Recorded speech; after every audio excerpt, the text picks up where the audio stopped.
Hello guys, അപ്പൊ hair cut ചെയ്യാൻ വേണ്ടി പോവേണിന്ന്. എവിടെയാണ് പോകുന്നത് കാണിച്ചു തരാം. ചൂച്ചും പോകുന്നുണ്ട്. എന്റെ ഹെയർ ഇത്രയും ലെങ്തായി, തിക്നെസ് ഇല്ല, അതുകൊണ്ട് ഞാൻ വെട്ടിക്കളയാന്ന് വിചാരിച്ചു. ഞാൻ വിചാരിച്ചല്ല, എന്നെ കൊണ്ട് മനപ്പൂർവ്വം വെട്ടിക്കണേന്ന്. എന്തിനെന്ന് എനിക്ക് അറിഞ്ഞൂടാ. എന്തിനാ ഹെയർ കട്ട് ചെയ്യുക? എങ്ങനെ വെച്ചാൽ ഇതിങ്ങനെ കിടക്കുള്ളൂ. പോവാറാകുമ്പോ വിട്ടെ. അപ്പൊ ഓക്കെ, അവിടെ പോയി കാണാം. അതാ നമ്മളിപ്പോ കോൺസെപ്റ്റിലോട്ട് പോവാണ്.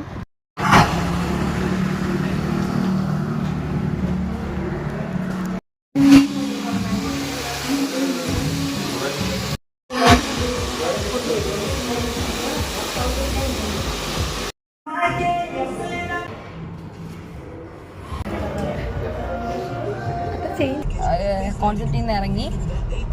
ഞാൻ ഹെയർ കട്ട് ചെയ്തില്ല, കാരണം എനിക്ക് ഇവിടെ ഇഷ്ടപ്പെടില്ല. കാരണം ഇവിടെ മുന്നേ ഉണ്ടായിരുന്നവരെയൊന്നും കാണാനില്ല. So by.